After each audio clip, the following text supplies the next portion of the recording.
Hey, Usman Khawaja is a media star on the rise. I know he's still got plenty of cricket in him, but he's a prime video ambassador for the upcoming ICC Men's T20 World Cup broadcast. He's been good enough to jump on the line. Go, Uzi.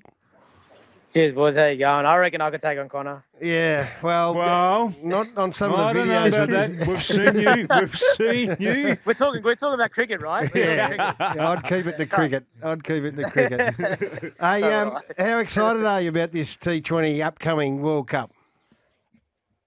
Look, I love cricket and I love T20 cricket. I think the two favourite formats are definitely Test cricket and T20 cricket. And Australia winning T20s a couple of years ago, unfortunately missed out in Australia, but we got a chance to be the first team ever to have the World Test Championship, have the ODI World Cup, and potentially win the T20 World Cup. So for an Australian fan, I think that's pretty cool.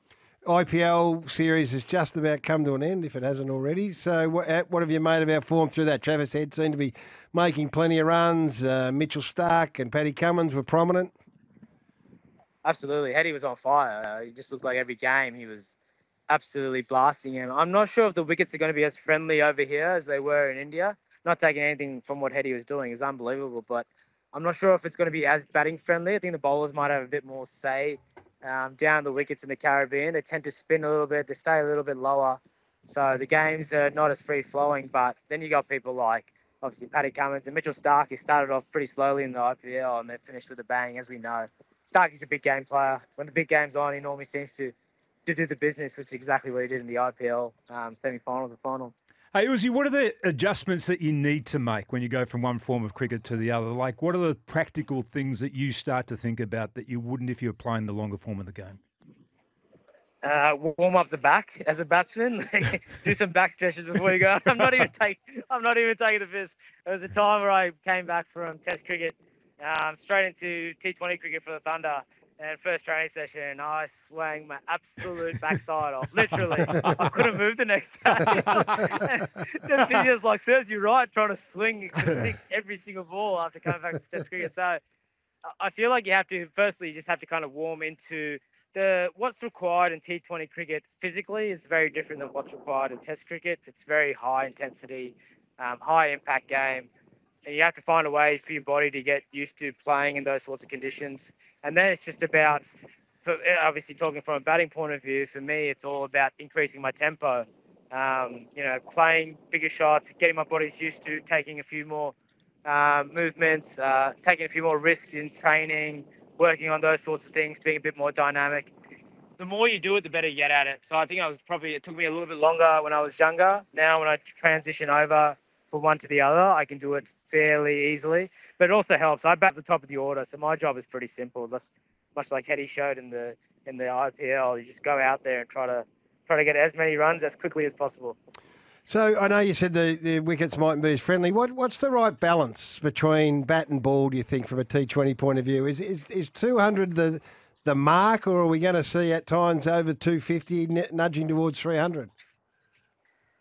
I mean, I get sometimes people want a balance, but I think credit also has to be given to the batsman. I really do think you're seeing an evolution of the game. You're seeing a lot of young guys come to T20 cricket. Think about, Jake Fraser-McGurk, Jaiswal from India. These young guys, they've literally grown up on T20 cricket. They're the first generation that's ever grown up on T20 cricket. They're the first generation from a young age who have practiced hitting sixes from ball one, who have practiced hitting sixes for 20 years of their life. No one in my generation ever did that. We grew up, playing red ball, aiming to be Test cricketers, right elbow up, all that sort of stuff. So I think part of it is the evolution of the game too. Guys are just getting extremely good at batting and hitting sixes at the moment. So when you give them good conditions like India, they will score runs. But I think the game balances itself out. I don't think you will get a tournament like you did in the IPL this year. You can have the same thing. You can have the IPL next year, and the wickets, depending on the weather and what happens in India, can be totally different. You have a really dry summer in India, and you get some pretty spinny types of wickets that make it pretty hard to score runs, particularly later on in tournaments. So I always believe this game has a way of balancing itself out, and I feel like in this World Cup, it might actually balance itself out a little bit. Hey, given what you're saying, though, about the young blokes and what they're growing up and what they're doing and how they're approaching their cricket, is it going to be harder and harder to convince them to play the longer form of the game? in my opinion, Australia, no, because we have such a rich tradition of Test cricket. And to be honest, it's still pretty lucrative to play international and Test cricket for Australia. The question is always countries that it isn't as rewarding to play international cricket. And unless you're India, Australia, and England, it's not as rewarding. That's why I see a lot of those guys play in international leagues around the world. Our players do too, but they probably have an even bigger incentive. Where the tradition we have in Australia with Test cricket in itself is massive. The baggy green tradition is huge. I don't really see it going anywhere, to be honest, not in the near future. And particularly because also we're still rewarded quite well to play international cricket. So there's still a lot of incentive to play international cricket for Australia. Talking to Usman Khawaja, the Prime Video Ambassador for ICC Men's T20 World Cup broadcast. And I know you are excited about this whole expansion into the American market as well. Why does that excite you the way that it does? I mean, when I was a kid, I'm vertically challenged, but I wish I was Michael Jordan, right? Just like a lot of us did in the 90s. I had the Jordan shoes. I had my Jordan 12s, my Jordan 13s. I wish I was a basketball player growing up. So American cultures, honestly, I've grown up watching it through the NBA. I mean, I love golf, love Tiger Woods growing up. I got into all sorts of American sports, even baseball when I was growing up. I just loved the theater, the entertainment that came to America.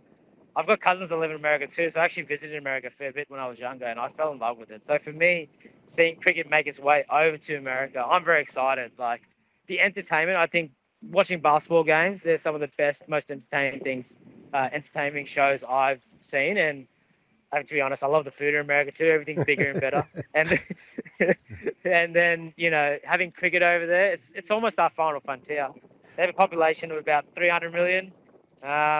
Apparently, I was talking to the ICC rep today, and they reckon 10%. I think it was about something around 20 million, so just under 10% watch cricket. Our expats that watch cricket. It's a pretty big market, and we haven't even touched the surface of it. So I think it's very exciting for cricket in general.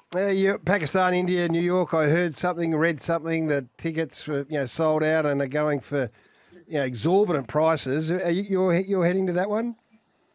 Yeah, I'll be in New York. I head to New York tomorrow, and I'll be there for the Pakistan-Indian game in New York. Where else but New York City?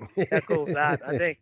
Yeah, when you think of USA game, it has to be the biggest game pretty much in world cricket, doesn't it? India versus Pakistan. I mean, it literally gets no bigger. The most disappointing thing is that the only time we get to see those two countries play against each other is during ICC events. I just wish those two countries could play together outside of ICC events, but I think that makes it even more special right now at this moment because you don't get to see them a lot. And yeah, apparently those tickets sold out apparently there was millions of people that went into the ballot. And so it just went straight away. So 30,000 people is probably not enough for this game, but that's the best we got in New York. Where are they playing it?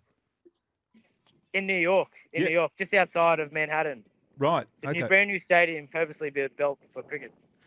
That's going to be extraordinary. I haven't heard your comments on Jake Fraser-McGurk. At some stage, it looked like he wasn't going to go, and there's much debate about whether he should be in the actual squad, but he's now travelling as a reserve.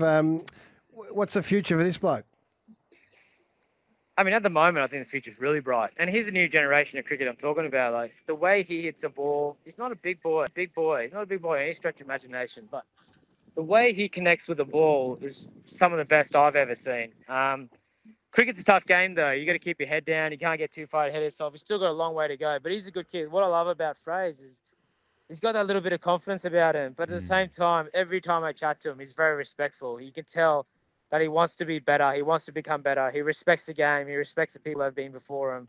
And I love that little bit of humility he also has, the same, a little bit of arrogance. And I think he's got a very bright future. I think it's very hard to put him in this team right now. You've got Warner, Head, and Mitch Marsh up the top. And Fraser probably only going to bat 1, 2, or 3. Who do you drop out of that team? I don't think you can anyone. Particularly, I think the nuance of World Cups are very different than normal tournaments because they're knockouts. There's a lot more pressure riding on World Cups. And when there's a lot more pressure riding on, I mean, I personally would want more experienced players to be in there too. But in saying that, I think Fraser-McGurk will have plenty of time in the Australian cricket team, whether it's, he gets a chance in this tournament at some point through injury or future tournaments. Can you teach what he has? Like, he's got an eye on him like a stinking eel. Can you actually improve that, or is that just something you're born with? No, I don't think you're born with it. I mean, you're definitely born with fast twitch muscles. It's just like sprinters. You're born with running fast, but then it's like, how much can you get out of yourself? So Fraser-McGurk's done pretty well to get a lot of out of himself, yeah, but he's still got a long career left. And I think, looking at his work ethic, looking the way he goes about his business, he's still got a long runway to improve as a cricketer. Not only, he's got all the hitting, he's got all the shots. For him, it'll be just about understanding when he wants to play him, how often he wants to, keep going hard. Maybe there might be a game where it's a dodgy wicket where he doesn't want to go as hard. This all kind of comes with age and learning the game. So, I mean, sky's the limit for him. Ideally, what you'd love to see is Fraser-McGurk find his way into Test cricket. Can he do that? That's always a question. But David Warner was the same. Glenn Maxwell. There's all these questions. I'd love to see Ken Fraser-McGurk cracking in Test cricket team. Yeah, well, not until you're finished, hopefully, because you've still got plenty of Test cricket ahead of you. Hey, you're the perfect man for this job. The messages that we're getting right now is just how good is Uzi. Prime Video Ambassador. Kick off on this Sunday. Australia's first game is Thursday, June the 6th against Oman. We'll be watching with great interest, mate. We appreciate you giving us some time this morning. Pleasure, guys. Thanks a lot. Have a good day.